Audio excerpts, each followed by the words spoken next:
This is the Bull Session, a weekly recap of your 2025 Philadelphia Phillies. Broadcasting live from Chickie's and Pete's, tonight's show is brought to you by Team Toyota, BCWSA, Fogo de Show, Penn Community Bank, Chickie's and Pete's, and the Capitol Grill Center City. Now, here are your hosts, Phillies Director of Fun and Games, John Brazer, and Tommy Greene.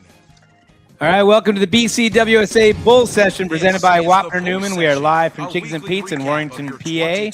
I'm John Brazer, the Director of Fun and Games, and joined by former Phillies pitcher from the 1993 Phillies World Series team, Tommy Greene, who celebrated No-Hitter Day 2 days ago. How about that? Right? 2 days ago to have the match, now I right? feel as old as you, Braze. There you go. Yeah, it's been a long time ago. Well, let's talk about that with our special guest, former Phillies outfielder Doug Clemens. How's it going, Doug? Great, thank you. So, Doug, did you know that 2 days ago, you're welcome, 2 days ago, Tommy Greene had the no-hitter against Montreal. How about that? I did not know that. You didn't know that? That's phenomenal to think about that. It is. I was Looking involved back in a couple of no-hitters, but on the other end, the receiving end. I got them before they woke up, Doug. Getaway day in Montreal, 12:05, 12:35 game. Get them before they wake up. So how many no-hitters? So you were part of a no-hitter obviously on the offensive side. And how many, like more than one?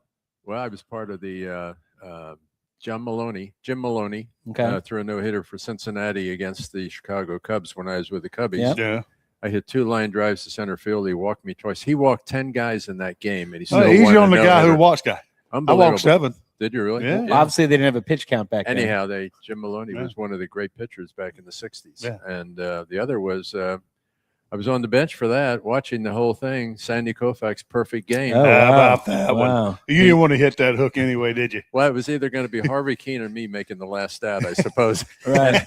They sent up Harvey Keene, and and Sandy struck him out. Now, was that in Dodger Stadium? In Dodger Stadium. Okay. Yeah, that was pretty interesting. Pretty intense. How many times did you ever face Sandy? I faced him 3 times. Okay. How was that? I'm a left-hand hitter. Yeah. Well, I hit 2 ground balls to short, and I also fouled the ball off that hit one of our pitchers' wives in the stadium. Wow. That was Lindy. Okay. Did he come up and pay you? Or Lindy McDaniel's wife, and he was a good forkball pitcher back in the day, and he struck me out one time. So I went 0 for 3, but being a left-hand hitter, I didn't get to face him that often. Well, I'll tell you what, you just showed me something right there. 2 ground balls to short. The approach. Yeah. The approach. Unfortunately, the approach tells he's staying on it. Well, that story reminded me of obviously the famous story of the Richie Ashburn, who he hit a foul ball and went into the stands and hit a lady in the stands. And then they had to stop the game. They had to get the stretcher down. They put her on the stretcher. They start stretching her back up the stands, and then they resume the game. And his next pitch, he hit another foul ball, and he hit her on the head while she's on the stretcher. So then that's what we say that she's got a magnet in her head. And then Johnny Padres was like that. Yeah. If you sit near him in the dugout or anywhere on the field, you walk on the field, balls were coming right everywhere at him all the time. Well, supposedly people are going up to Richie that game and saying, "Richie, my wife's in section 225, row 6. I like that, John. That was a good one. Good. Well, so how about on the other side? So were you ever on a no-hitter where you were actually on the team that no-hit the other team? No, I was close. Any close ones? Let's see. Probably over the years. I played from 60 to 68. I was going to say you played with Bob Gibson. So Gibson. That's what I was thinking. Gibby. Yeah. It could have been, but he did not throw a no-hitter when I was playing with the Cardinals for him as a teammate. God, had been some close ones, though. Oh, yeah. Yeah. What was Bob Gibson like? I want to go. This is part of it. I want to kind of go through some of the, for Tommy and I. I'm a couple of years older than Tommy. A lot of these guys, like we never saw play. Like I never saw Stan Musial play, and you play with Stan Musial. I've heard a lot of and things. Ernie Banks, and there's so many great players you play with. So let's start with Fergie, or not Fergie. Let's start with Bob Gibson. We hear the stories that he was the most intimidating pitcher, like you couldn't in between the white lines. In the white lines, right? But he was a great guy as a teammate and a good guy, hard-nosed guy, just a hard-nosed guy. I remember Tim McCarver coming out to the mound one time, and Gibson's like, "What do you want?" right. He said, "I've forgotten more about baseball and pitching than you'll ever know. Get back behind the home plate Right. where you belong. That seems like something that a Philly would say back in the day. That would be lefty. Yeah. And it Yeah, must be probably something so. in the Cardinal system or something back in Well, the day. 'Cause Carlton both kept, of them, Carlton was from there. Carlton kept him in the major leagues for a fourth Tim McCarver sure did. decade. Sure did. So he came over here to Philadelphia. Yeah. But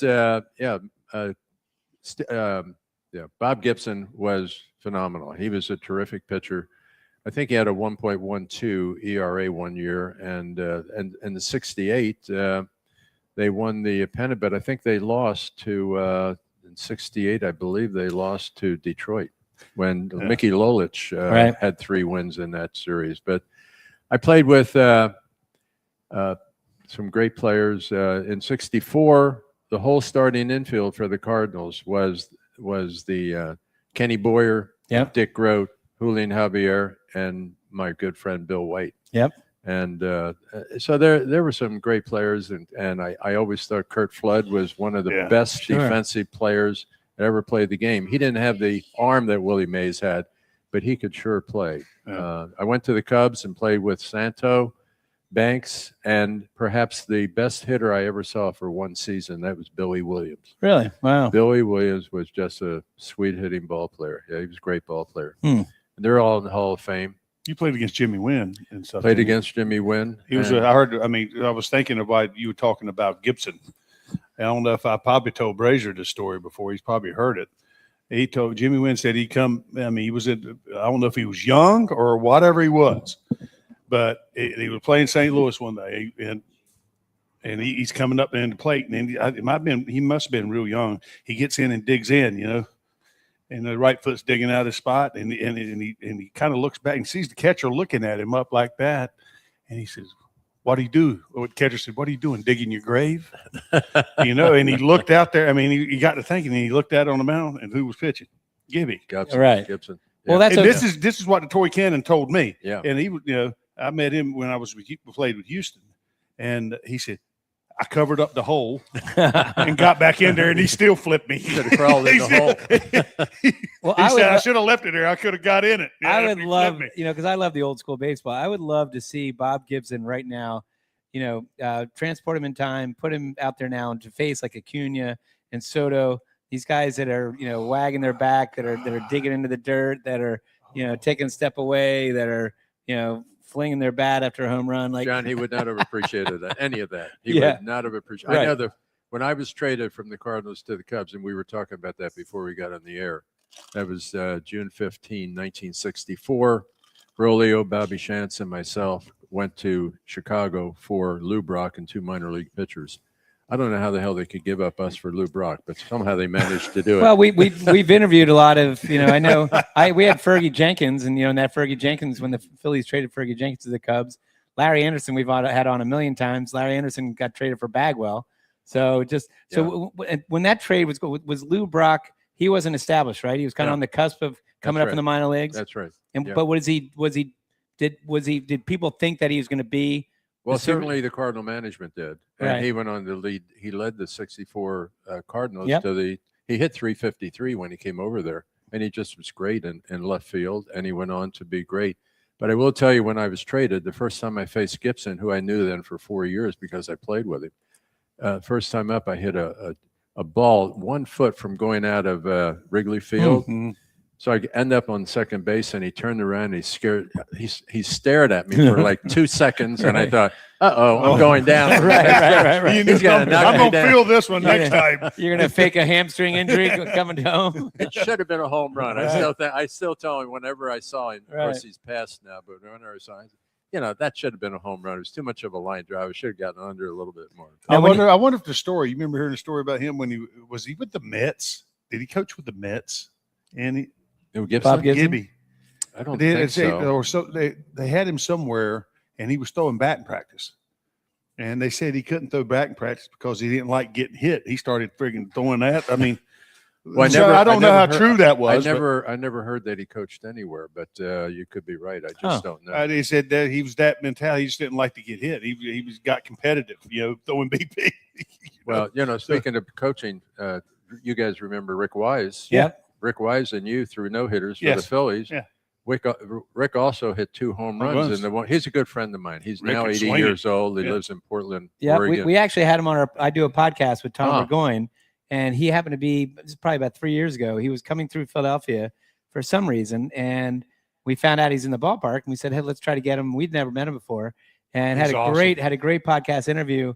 And I think the only one that could ever match that single game performance is Ohtani at some point. That's right. But 2 home runs in this game. You're never going to have a 2 home runs no hitter. It's just. Rick is now, unfortunately, he's fallen on some hard times health-wise. Okay. He's now in assisted living out in the Portland, Oregon area.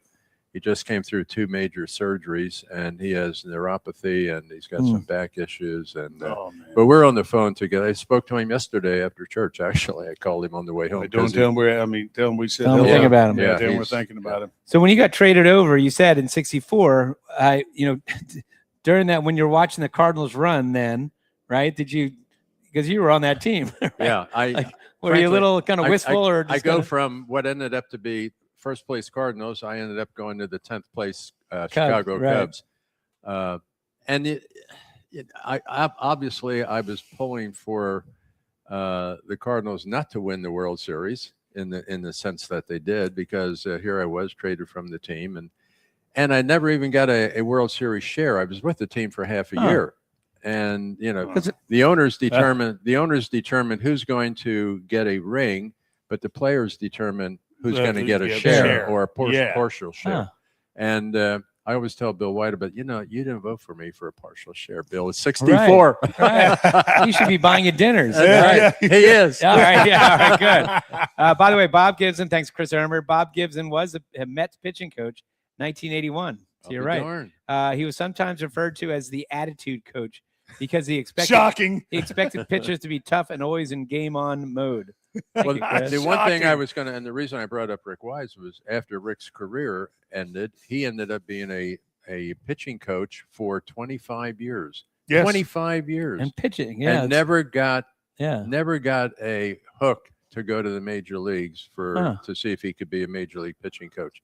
Always 25 years in the minor leagues. That's sort of strange, I mean, even today you got probably more guys that's never pitched in the major leagues being major league pitching coaches now. And I got to say, I don't like the comment that we're playing the Padres tonight, and Nick Castellanos is batting 6th, so that'll be interesting in San Diego. Phillies playing San Diego.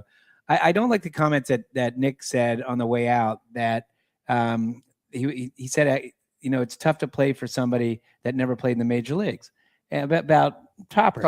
And I took that comment. I said, that's just an excuse. Think how many great managers have managed that never made the majors or had a cup of coffee. Well, he didn't play. He's coached in the major leagues for how many years before he got this job? I don't think it matters if you played. He was a bench coach for the Yankees for all that. Under Torrey. But it shouldn't matter in any sport that you didn't play major league level. Some of the best coaches are guys that just worked. They took every ounce of what they had to make it to where they were. And so they knew what it took, for someone who has better talent to maybe get. Let me rephrase that a little bit as far as what I was trying to say. You got guys that were major league players, just got stuff to offer. Right. And don't get the opportunity. Yeah.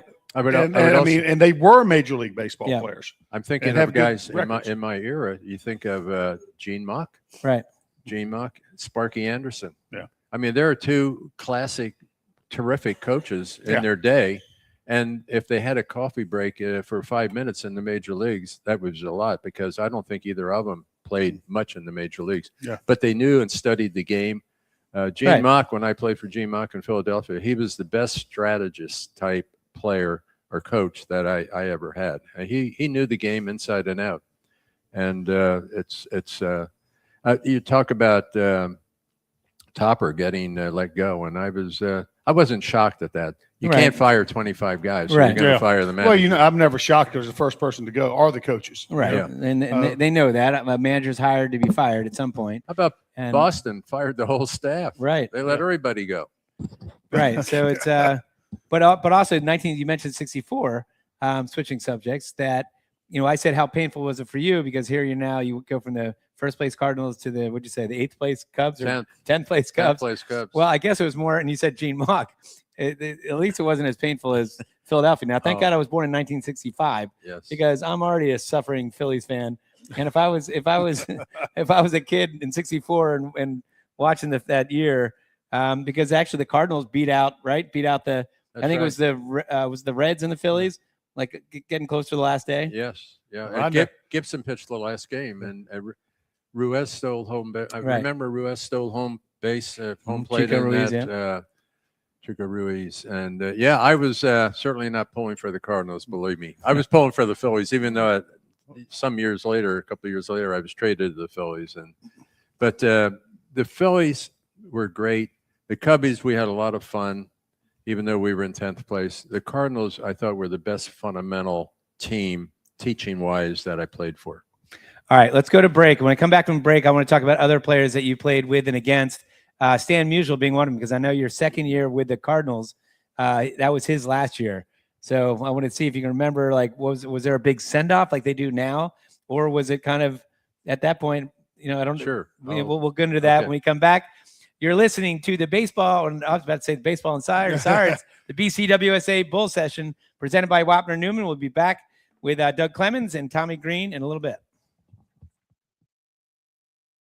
Hey, BCWSA customers. This is Tommy Greene from the 1993 National League champion Phillies. My friends at BCWSA are committed to providing us with safe, reliable water and sewer services. They operate state-of-the-art treatment facilities, provide clean drinking water, and make much-needed investments to protect our environment and ensure a sustainable future. Learn how BCWSA's investments help grow and serve our communities. Visit bcwsa.net. BCWSA, prove it. Need auto service in a hurry? No one offers more service centers than the Peruzzi Automotive Group. More certified trained technicians to get you in and out. Appointments available within 24 hours. All makes and models. PA state inspections and emissions to major work including collision. All located on Route 1 in Fairless Hills. Visit any Peruzzi dealership for fast service. Peruzzi Buick GMC, Peruzzi Nissan, Mitsubishi, or Mazda, and their collision center.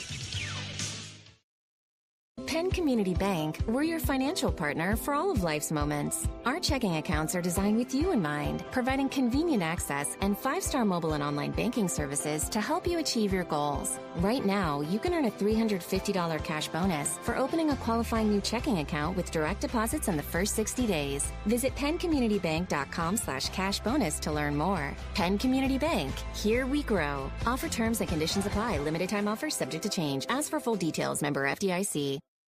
Hi, it's Pete from Chickie and Pete's. Bring your party to Chickie and Pete's. We can handle groups of all sizes at our locations across the Delaware Valley. Big parties, small parties, company parties, family parties, get-togethers with friends. Order off the menu or our special catering options. We can do it all, including coming to your home or office or special Play 2 party packages at our South Philly location. Book your party today. Hurry, the space is limited. Visit chickieandpete's.com for details. Chickie and Pete's is official caterer of the Philadelphia Eagles Touchdown Club and a proud partner of the Philadelphia Eagles.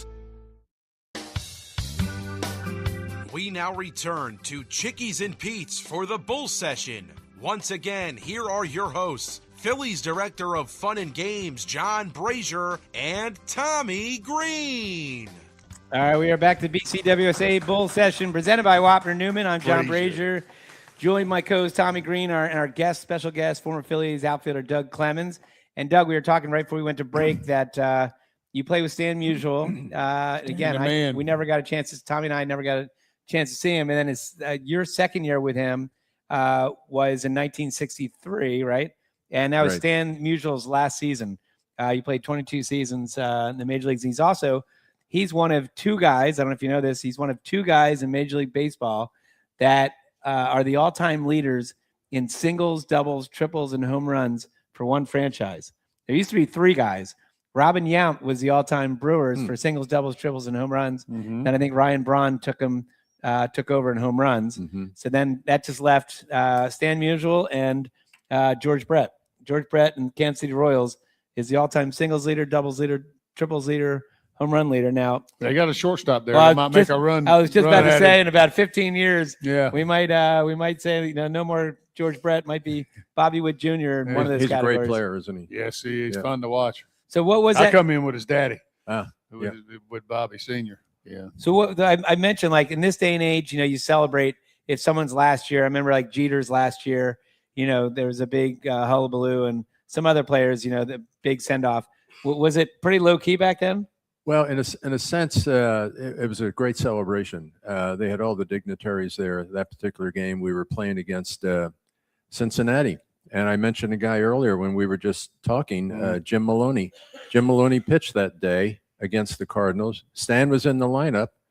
Stan struck out the first time, and the next two at bats, he hit 2 shots right up the middle, and then they took him out of the ball game. That's the kind of guy Musial was, and the kind of hitter he was. Prior to the game, they had a ceremony right at home plate. All the dignitaries, as I said, were there. The general manager, Bing Devine, everybody, the owner, Augie Bush, everybody was right there. All the wives were there and up in the stands, and everybody was taking videos. I can still remember I took a video of Stan and me in the outfield, and those are cool moments. I still have that. That's awesome. And the interesting thing was the players gave Stan a ring with all in diamonds, the number 6 in diamonds, which was his number for all those great 22 years you talked about. And Stan's wife was there, and Stan had a restaurant in Stan and Biggie's in St. Louis, and Mike Shannon later had a restaurant right near where Stan's restaurant was. But it was a great day, great to be part of that as a kind of a rookie, wide-eyed kid from Leesport, Pennsylvania, and here I am with the Cardinals, and it was great. What made Stan Musial? I mean, obviously he's one of the greatest ever played the game. When you were playing with him, what did you see in Stan that just made him? I mean, was he a physical specimen? No, he was about my size. Okay. He used a lighter bat than I use. He used a 34.5, 31-ounce bat, 34.5 inches, 31 ounce. Used a light bat. Yeah, M130. That's what I did. 130. That's what I had. M139, I think it was called, and he just could hit the ball anywhere he chose to hit the ball. He played it to all fields. He had lifetime 331, I believe, batting average, not bad. Yeah. But I will tell you a story that when he broke the National League record for most hits by a National Leaguer, and that was before Pete Rose, Stan was playing, I think, first base in Dodger Stadium, and I was playing right field. He went 1 for 4. I went 2 for 4. So I was happy about that. Yeah. Hey, Stan. Right. I had more hits than you in this game. Say, hey, Come on, Stan. Come on, This game's pick it up. easy. This game's easy, Stan. He was just a natural hitter. You talk to Stan about, and I can remember in spring training, a bunch of us were standing around talking to him about hitting and blah, blah. I don't think he could understand what we were grasp what we wanted to know from him, because he said, "Hey, I just swing the bat. I see it and I hit it. I just hit it." Yeah. There's another guy, but a great guy. I played against a guy in my era, sort of like that, with Tony Gwynn. Oh, well, he was great. Yeah, I mean, talking about the freaks of they and Tony obviously was a student of the game as far as hitting is concerned. And also, I mean, he could teach it too. Who was the great player from Minnesota that always had knee troubles? Tony Oliva? Tony Oliva. Yeah. I thought he was perhaps one of the greatest players of all time, but he had a bad knee, and that was too bad. Physical problem. I'm looking at some of these, again, so you started off with, let's go through your career. So you were drafted by, first of all, you played, which I think is amazing. You played football. Did you know that he was a star halfback at Syracuse? Now, you were probably 3 years past Jim Brown? Jim Brown graduated in 57. I started in 58. I met him. Okay. I met him in the coach's office when he was graduating. I was being recruited as a freshman. How was that? He was huge. Right. He was 6'3". He had a 32-inch waist. Oh, my God. He weighed 232 pounds. And I'm thinking, holy Christ! Right, this is gonna be tough up here. This is the big time. This is the big time. But Jimmy Brown and the guy that followed him and a classmate of mine and teammate of mine was Ernie Davis. Yep. Ernie Davis went on to win the Heisman Trophy. Yeah. They beat Texas in the 11-0 team in 59. Unfortunately, I had knee surgery in high school, and then I had it again in spring practice, those first 20 games you play. And I had more knee surgery, and I said I wouldn't be back for football, and they switched me to baseball. And so you switched your scholarship basically switched from a football scholarship to a baseball scholarship. It did. By the way, going back to Jim Brown, Did you ever see Jim Brown play lacrosse? No, but I heard about him, and I they mean, said he was better in lacrosse than he was in football. He's known as, now the game changes. It's now with equipment and I never technology. knew what lacrosse was. But where Jim Brown was one of the best lacrosse players to ever play the game. Well, obviously he's one of the best athletes ever. Yeah. Do you know they changed the rules in lacrosse because of him? You used to be able to pin the ball on your chest in the net, in the wicket, or whatever they call it. He would just run that right down the field, and guys would just peel away from him. Just peel off him. Nobody could stop him. Right. Now you've got to be out you here, gotta cradle it, off your chest, and cradle the ball. That's a Jim Brown change of the rules. Unbelievable. He was incredible. He just went. He was outstanding. I talked to guys that played against him. They said you couldn't stop him. You just couldn't stop him. Yeah, just big and fast. All right, so you made your debut with the Cardinals in 1960. You played from the Cardinals 60 to 64. The Cubs 64 to 65, then the Phillies 66 to 68. We mentioned you grew up in Berks County, attended Muhlenberg High School. And your dad was a football coach, correct? Football and baseball. Football and baseball at that time. Okay. Right. And he was also a scout for the Phillies. Yes, he was like what was his nickname? Bird dog. Scoop. I read that. Yeah. Yes, it's Scoop. And he was a great coach. He was the winningest coach for all sports in Pennsylvania at that time when he retired in 1963, because he had track and also basketball. Wow. He said he was a scout for the Phillies too, right? A bird dog. Bird dog. Yeah. Does he have anybody in his back pocket that he signed or that he scouted? I guess me. Yourself. Yeah, he got you. He got him. There you go. All right. So then you mentioned June 15th, you were traded. Cardinals traded you. It was you, Bobby Shantz, Ernie Broglio for Jack Spring, Bobby Paul Shantz. Toth, and Lou Brock. And then again, you went to the Phillies 66-68, and you retired as a Philly. I did. Right? I was traded from the Cubbies to the Phillies for West Covington. Oh. If you remember that name, Yep, West Covington. I do. Yeah. How'd you like Chi-Town? Chi-Town, I loved it. They did. We love Chicago. Yeah. I mean, you just played all day ball. Oh, and I had go out and have it feel normal. You go out and have a normal dinner at night, stuff like that. We had 3 young kids, and it was everything normal about it, and it was great. Were the steak Chicago. places big back then? As far as sure they were. I'm sorry. The steak places, because now you got Ditka's Steak Place and all these famous. Did you have a favorite steak place in Chicago? We had a place, and maybe Tommy, you might have been in this place. Even I don't even know if it's still in vogue, but it was called the Cottage. Okay. The Cottage was a great place to go after a ball I think game. LA got me there one time. Okay. Imagine that. Yeah, I thought LA only went to I thought he only went to the Lodge. Oh, that too. Right. that was a good. There was a lot of places in Chicago. Me and LA went. You could buy steaks there and take them home, or you could eat them right there, or whatever. But it was a great place to I've go. heard it. And all the there was with LA. The visiting teams would go there as well. Tommy, how about this one? When Doug played for the Cardinals, here are the 3 announcers on radio. Okay, Harry Carey, Jack Buck, Joe Garagiola. Holy cow! Right? How about that? Cow. 3. They're all probably in the hall. They're all 3 in the Hall of Fame. I would think so. Right? You would think Yeah. so. And then even Mike Shannon was a teammate. And Mike Shannon, is he in the Hall of Fame? He's certainly in the Cardinals Hall of Fame. I'm saying as an announcer, maybe. Yeah, I don't know. I really He don't might be know in as if an he announcer, is, 'cause but, yeah, Mike has passed, unfortunately. But He's got that kind of voice. He could have done it.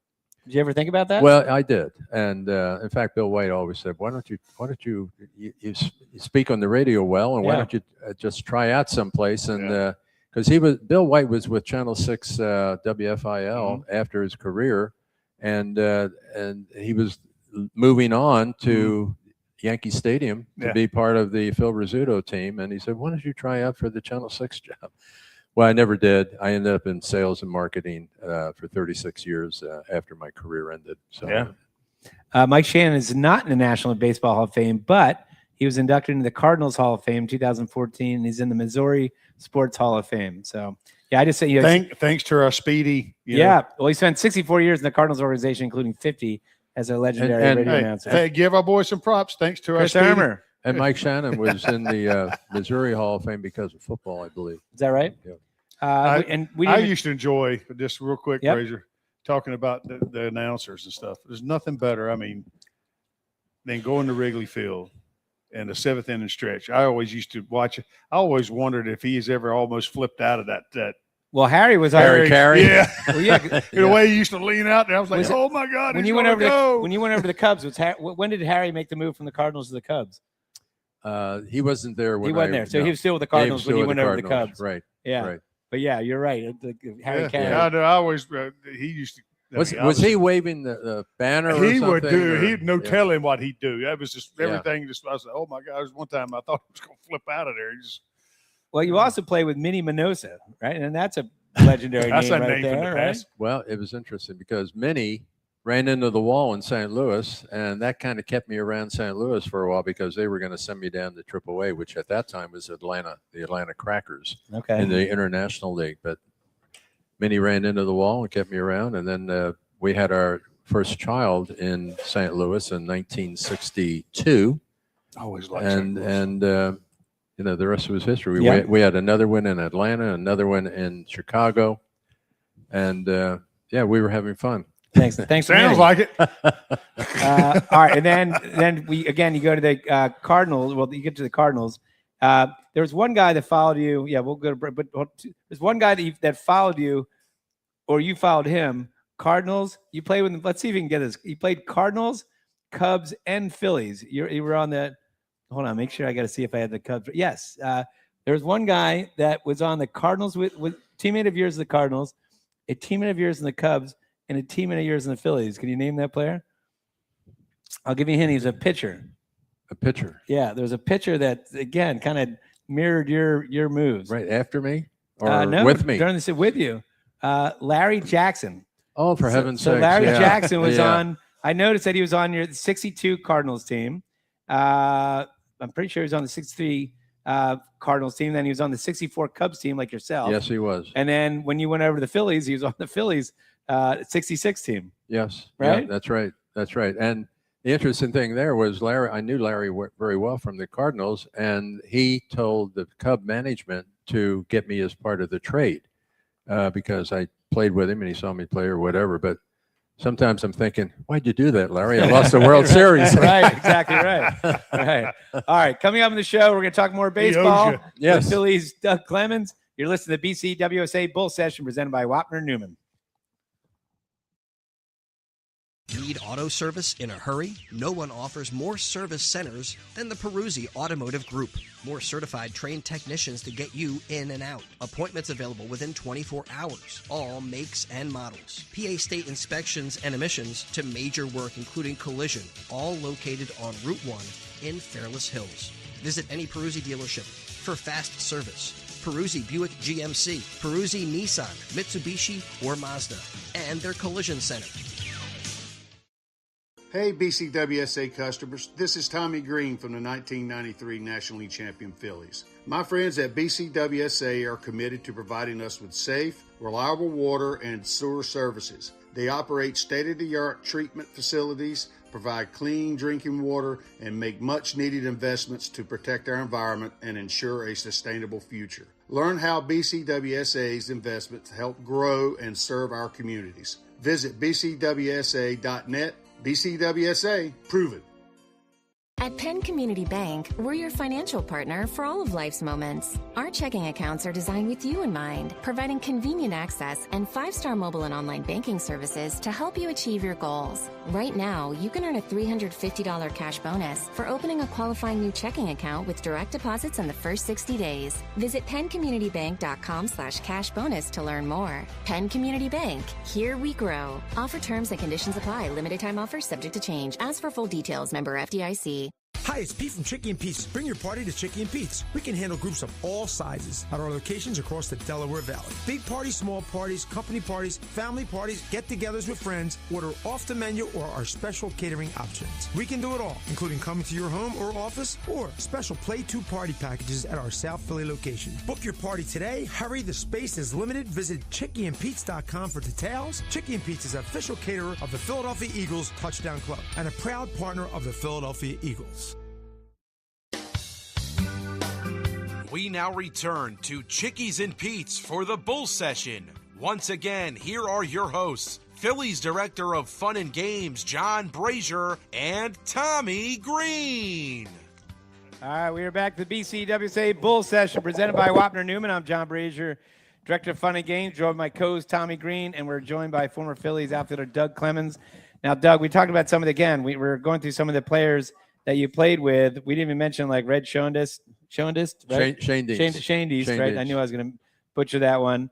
And then you actually, and you played with Bobby Shantz for 2 different teams, right? With the Cardinals and with the Phillies. And Dick Allen. Let's go to the Phillies end, because again, 1966, you came over to the Phillies. Gene Mauch was the manager. Bill White is still your near and dear good friend. He's a good friend. Yeah, he lives 10 minutes from me. And what did you see in a Dick Allen was young, because he was a rookie in 64. Right. So he was third year in the big leagues, and he was your third baseman. What was your relationship with Dick Allen? Love Dick. Strong. He was just a player's player. Yeah. I mean, he was really a outstanding hitter. He used a 42-ounce bat. I was going to say the opposite. 36 That's inches. a sledgehammer. Right. It's not a bat. Yeah, it was like a big piece of lumber compared to Musial's toothpick. Yeah. But Dick Allen could kill the ball. He could really hit it hard. And he did injure himself sliding into second base in one of the games, and he ended up going from third base to first base as a player. And I would relieve him sometimes in the outfield because he also played left field because of his arm. He lost the ability to put a lot of zip on the ball. But a great guy, great player. Perhaps tough on management at times, but I can still remember he was with his foot. He was writing things in the sand at first base, and I don't think that went over very well. So I started the Phillies in 1994, and Dick got hired by the Phillies in 1994 to be our special ambassador. And I remember I'd take him around, and obviously I knew Dick Allen growing up, or knew of him and watched him play both times when he was with the Phillies. And I remember taking him to radio stations and TV stations, and I'm driving him around. And I remember before we went to the first TV station, he was nervous because he didn't know how Philly fans were going to remember him or accept him. Right. And my God, we go into that first studio, and the cameramen, the producers, like anybody who was there, were fawning over him. Oh my God, Dick Allen, I saw you hit the longest ball at Connie Mack. You hit it over the Valentine sign, this and that. Like, and after like 3 or 4 visits, we get in the car, and he's like, man, this has been pretty eye-opening in a good way. Yeah. And it was kind of cool to see firsthand. And I knew that only because I'm sure he went through the tough times back then, but just the adulation he was getting, you saw Dick, and he is what you got. He was just honest and great with players, and very enjoyable to be around. So I enjoyed him. I enjoyed him a lot, and one of the great guys of the game, and a character sometimes, but sure. Well, you mentioned character. Tell me about playing with a couple guys. Bobby Wine. We've had him on the radio show. We have him on every year, and I know he's talking about a character. You know Debbie Nacita, right? Yes. So one year at fantasy camp, he got the key to Debbie's room, and he put a fish head in the commode, staring right up. So then when she went to the toilet, she lifted up the lid, and there's a fish staring right at her. I would have paid really good money to see that. That's incredible. I would have loved to see that myself. Yeah, right. Yeah. So that must have been fun playing with Bobby Wine. If you would ask me of any person or 2 people probably that would do that to Debbie, who would you think? Wino? I can see in L.A. In L.A. I can see Kruk telling somebody to do it. Right? Yeah. Well, Wine used to say that one spring training, this was before I came to the Phillies, he roomed with Chris Short, and realized after a while that Wine would throw his dirty clothes into a pile in the corner, and he saw Chris Short wearing some of his clothes. And the other thing he didn't realize until it was too late, that Chris Short also used Wine's toothbrush. Oh, no. Really? Oh, no. My God. We'll have to remember that when we have Bobby Wine. Oh, we have to talk to Bobby about that. We went to Chris Short's wedding. It was out in Valley Forge. My wife and I, and Rick Wise, and some other guys, and they're standing at the altar. He and his wife, I think it was his third wife, and here she is picking lint off the back of his jacket, and we're all cracking up watching this whole procedure going on. Chris Short was a funny guy. Right. He was really he was a guy that was funny. He didn't even know he was funny. Right. One of those guys. Yeah. All right. Well, speaking of funny, another teammate. You know who one of his teammates was, Tommy? He became famous for Miller Lite commercials and movies.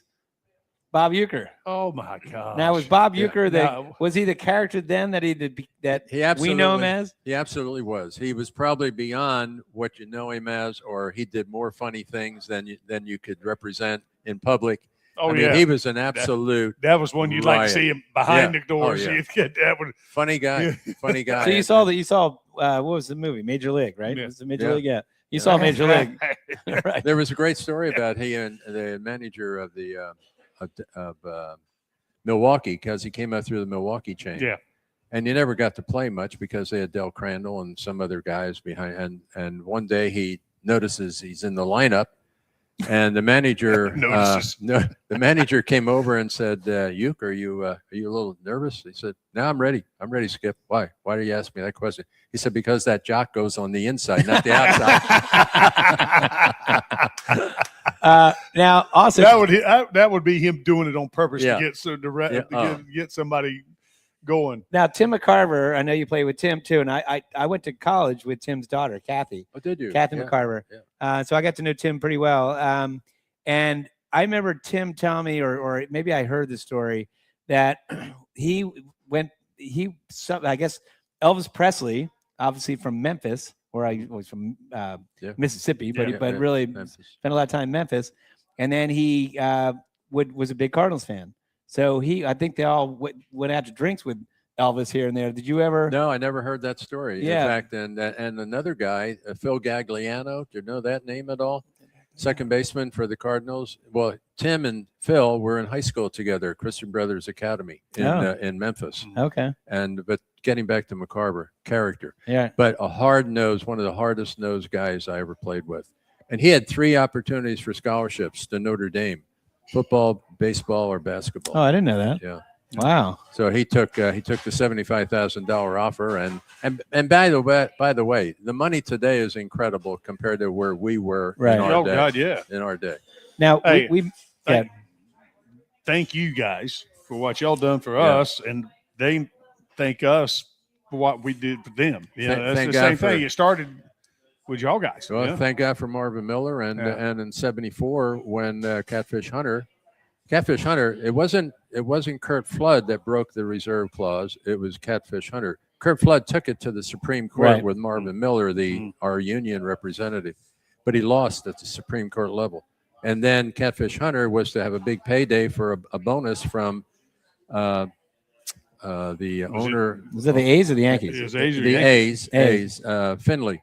Chuck. He was supposed to get a bonus because of what his record was, and Finley refused to pay him. And the law was that he was then contract null and void, and he became a free agent, and that's how it all started. 1974. Wow. My dad. I didn't know that. I'm surprised I didn't, because Catfish Hunter was my dad's favorite guy. Right. Because he's a North Carolina boy. Mm-hmm. and my dad was all about that. So. And he was, unfortunately, Catfish Hunter died of ALS, I believe. Yeah. And that's unfortunately. But Catfish Hunter and Andy Messerschmidt and some other guys from the Oakland Athletics, they were the ones that started the whole thing as far as the eliminate the reserve clause, and we are where we are today, because you're no longer under the thumb of the owners having to play unless they trade you or cut you. Well, and then we're going to be interesting too, because the end of this season, it's the end of the labor agreement. So it's going to be another thing. I think they're going to be negotiating hard on both ends. So, all right, when we come back, we didn't talk about the current team. I do want to talk about Bobby Shantz a little bit, but let's talk about the current team. When we come back, we're going to come back with Doug Clemens. You're listening to BCWSA Bull Session presented by Wapner Newman. I'm John Brazer, joined by Tommy Greene and Doug Clemens. Need auto service in a hurry? No one offers more service centers than the Peruzzi Automotive Group. More certified trained technicians to get you in and out. Appointments available within 24 hours. All makes and models. PA state inspections and emissions to major work, including collision. All located on Route 1 in Fairless Hills. Visit any Peruzzi dealership for fast service. Peruzzi Buick GMC, Peruzzi Nissan, Mitsubishi, or Mazda, and their collision center. Hi, it's Pete from Chickie and Pete's. Bring your party to Chickie and Pete's. We can handle groups of all sizes at our locations across the Delaware Valley. Big parties, small parties, company parties, family parties, get-togethers with friends. Order off the menu or our special catering options. We can do it all, including coming to your home or office or special Play 2 party packages at our South Philly location. Book your party today. Hurry, the space is limited. Visit ChickieandPete's.com for details. Chickie and Pete's is official caterer of the Philadelphia Eagles Touchdown Club and a proud partner of the Philadelphia Eagles. At Penn Community Bank, we're your financial partner for all of life's moments. Our checking accounts are designed with you in mind, providing convenient access and 5-star mobile and online banking services to help you achieve your goals. Right now, you can earn a $350 cash bonus for opening a qualifying new checking account with direct deposits in the first 60 days. Visit PennCommunityBank.com/cash bonus to learn more. Penn Community Bank, here we grow. Offer terms and conditions apply. Limited time offers subject to change. As for full details, member FDIC. Hey BCWSA customers, this is Tommy Greene from the 1993 National League champion Phillies. My friends at BCWSA are committed to providing us with safe, reliable water and sewer services. They operate state-of-the-art treatment facilities, provide clean drinking water, and make much-needed investments to protect our environment and ensure a sustainable future. Learn how BCWSA's investments help grow and serve our communities. Visit bcwsa.net. BCWSA, prove it. We now return to Chickies and Pete's for the Bull Session. Once again, here are your hosts, Phillies Director of Fun and Games, John Brazer, and Tommy Greene. All right, we are back to the BCWSA Bull Session presented by Wapner Newman. I'm John Brazer, Director of Fun and Games. Joined by my co-host Tommy Greene. Tom making a little noise over there. I don't know who it was. And my mic was and dragging against the table. And former Phillies outfielder Doug Clemens. All right, we just one last, going back in the time machine. We got to talk about Bobby Shantz because, Tommy and I both know him, and we both. It's funny you said that, Tommy, off the air. You said the best time you had was when you drove him back from the Zaley tournament. Yes, exactly. Zaley's out in Zaley at whatchamacallit at Jaworski's Ron place. Jaworski's place, Valley Brook. And I did the same thing. George Bime, who's a great guy, he asked me if I could pick up Bobby from his house because I live 5 minutes from him. He lives in Ambler, and I said sure. So I picked him up, and obviously I've been around baseball players for years and interview him on the radio and deal with him. And I just remember asking him a couple of questions, and then he's talking about Mickey Mantle and talking turned him loose and let him go. Yes, he's telling me all these Bob Gibson. He's telling me all these stories, and all of a sudden I'm like, man, this is like in my head. I'm going, this is the coolest thing ever. Like again, he's talking about players Ernest that we Hemingway. Anyway, that he got asked to go to dinner with Ernest Hemingway and everything else, and it was great. So, and what a great guy. I mean, he's one of the best fielding pitchers. He and Jim Cotton. How tall was he? He was like 5'6" or 7. 5'7", I think, in his day, but he's about 5'5" now. Yeah, and a lefty, and just what made Bobby? Because obviously he's not big in stature, but the MVP obviously in 1952, pitched in the All-Star game, struck out Stan Musial and Jackie Robinson in the All-Star game. Yeah. What made him was change of speeds. He had a great curveball, and he changed the speeds on the curveball all the time. And he was a nibbler, just how you pitchers are, Tommy. Just nibble on the black. You wouldn't classify me as a nibbler. You would love me. I'm coming right at you. Like it's a Tom Glavine. I'm having a good day, or you having a good day. Yeah, it's one of those type but things. Bobby was a nibbler. He was always around the plate, and he always threw a lot of breaking balls to guys. And as I said, the hitters are like, challenge me. He says, I am. And he challenged you to hit that. And he threw, for his size and stature, he threw pretty hard. And he played a long time. I think 16 years he played in the major leagues. Yeah. With a lot of different teams. And, of course, they lost the game in Pittsburgh, the 60 World Series, and Bobby was part of that, I believe, or part of that series. But he was just sneaky fast, and he would bust you in, bust you out, throw the breaking ball a lot, change the speeds, and I think that was his key. What are you hitting? What are you hearing right there? When maybe the difference maybe a little bit today. Today's more about max effort. Yeah. Spin rate and velocity. Yeah. What you're hearing about him is command. Yeah. Old school, yeah. just command of the baseball. And you can throw hard and still have command. Yes, You know, there's there's that fine line where you're trying to overthrow and not, you know.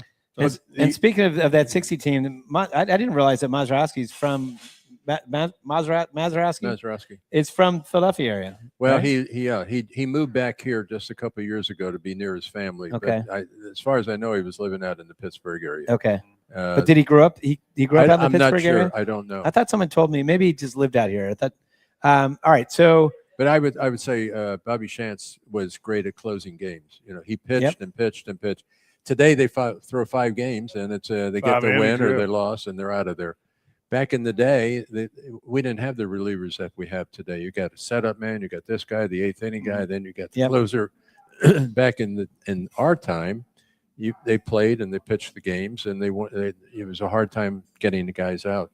Bobby Shantz that year that he won 25-9, I think he was. He probably finished 27 games. Right.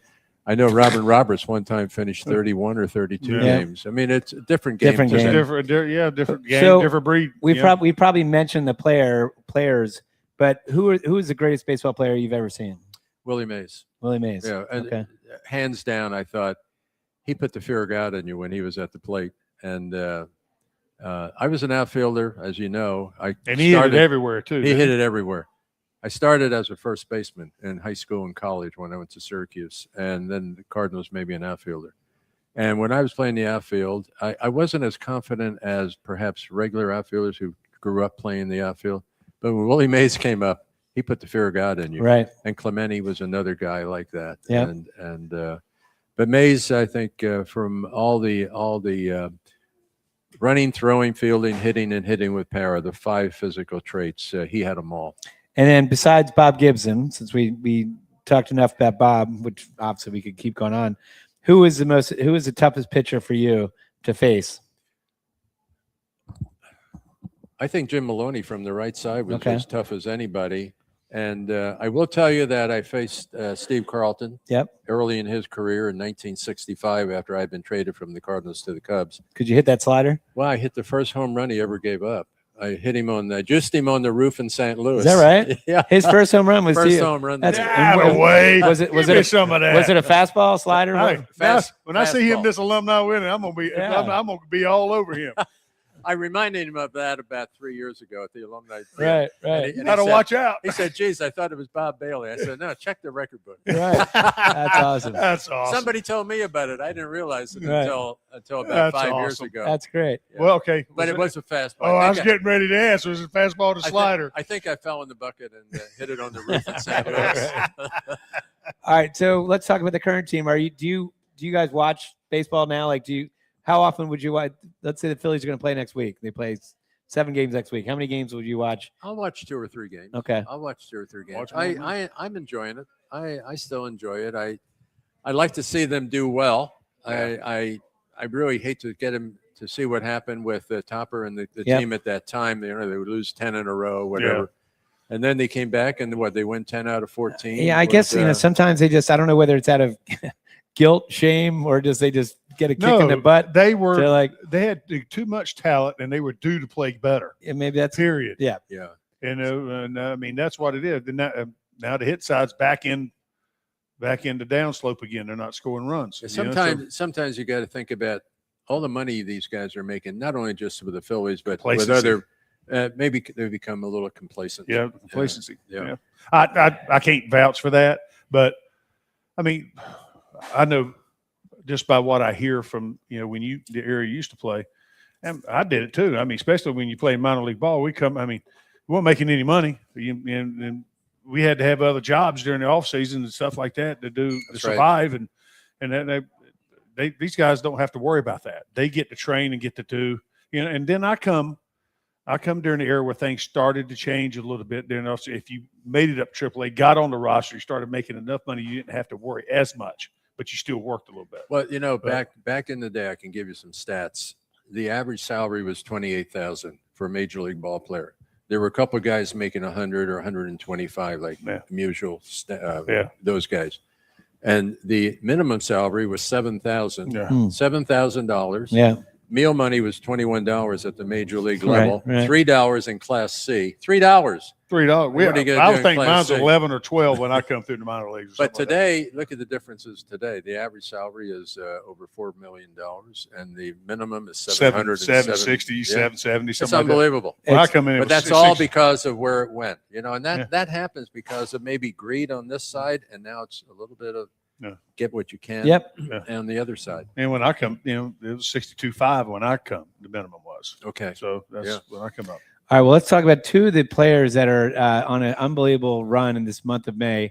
How about Christopher Sanchez and Zach Wheeler? If you're going to turn this team around, it's good to have those two guys at the top of your rotation because combined, this is the month of May, they have pitched 64 2/3 innings pitched, 66 strikeouts, 7 walks, 5 earned runs, a 0.70 ERA. So when they're pitching, Sanchez right now is on a, he could break. Basically, the runs are probably on Wheeler.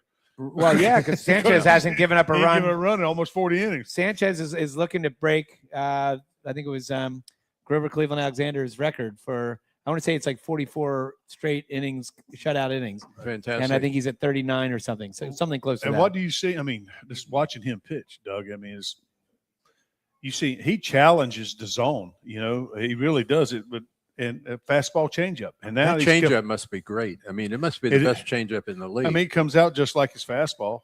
Just like it is, and his angle is so definitely the best. It might be the best. It's his angle. It's not like he's straight. his angle adds to it because sometimes sometimes it's a cut, sometimes it's a sit. Yeah, it might be it might be the best pitch in the league. This might be hyperbole, but if you think about it, like players' individual pitch, you've got a lot of, obviously Mason Miller, the closer, he's got an unbelievable fastball, and you got other guys. It's like you're saying. I know where you're going to. I'm saying, like, when if the catcher said to the batter, "You're getting a changeup," and he's probably still not hitting it. Yeah, that's what I was getting ready to say. You could tell him some of it's still a great change, and he still whiffs. We call that a Bugs Bunny. Yeah, and Sanchez keeps everything down too. I noticed, watching him, he keeps everything down. There's nothing hittable above. What do you see him get all the time? Ground balls. Yeah. And you just mentioned another pitcher's name that off the air that we probably need to talk about too is Nola. Yeah. Nola. Feel bad for him. Well, but he's not a mentor, but he is a mentor because he watches him pitch every 5th day. And they're sort of in this, he's the right-handed slot guy like Sanchez is almost. Yeah. Sort of. And what does Sanchez do better than Nola does? He keeps the ball down. Keeps it down. He gets them ground balls. Yeah. He doesn't give up the fly balls like that. And Nola's fly balls are home runs. Yeah. Seems to be. Right. Well, in that ballpark, you got to, you're playing with Titleist now in a small ballpark. A lot of Nola's pitches are kind of sweet, and they hit right in the sweet spot, where the hitter loves the ball. And that's unfortunate because he does give up a lot of home runs. He's always giving up a lot of home runs. He's in that love zone, what we call it. Yeah. That love zone, you either got to be down or up above it. And also, I think he's lost a little bit off the fastball. Yeah, but that to me, that not necessarily mean you can't pitch. It means you have to adjust. Yeah. And that's part of it. There's a lot of guys that's made that adjustment. And still been able to compete. They might not be to the capability they were, but to compete and keep your team in ball games like you're supposed to. I feel bad for him. I really hope that he gets out of it. He's pitching tonight. He's such a great guy, too. One of the greatest guys you'll ever meet. Yeah. And, the one thing they are going to have to figure out, this is more of a Dave Dombrowski issue for the team, is that they are just, right now we're 2 months into the season, and their numbers against left-handed pitchers, starters, is atrocious. So they're going to have to figure that out, whether that's in way of acquiring a right-handed bat, or some of the guys is getting better against hitting left-handed pitching. Well, to find that, they've been trying to find a right-handed bat for how long now? Everyone they seem to find hadn't been doing it because we got a ton of left-handers. But come playoff time, for sure. Come playoff time, they're going to load up with lefties in the bullpen and the starting rotation. All right, well, that wraps up today's BCWSA Bull Session presented by Wapner Newman. I'd like to thank my co-host Tommy Greene, our guest today, Doug Clemens, our on-site producer and engineer, Chris Ermer, and your statistician too, Chris. Thanks also to Chickies and Pete's in Warrington for hosting us today. And thank you for listening. We're going to be back next Monday at 6 o'clock at Chickies and Pete's in Malvern, PA. We're going to have former Philly Larry Boa will be our guest. Mickey Morandini will be co-hosting. Until then, have a great week. Tommy, and as the late, great Harry the K says, we're out of here.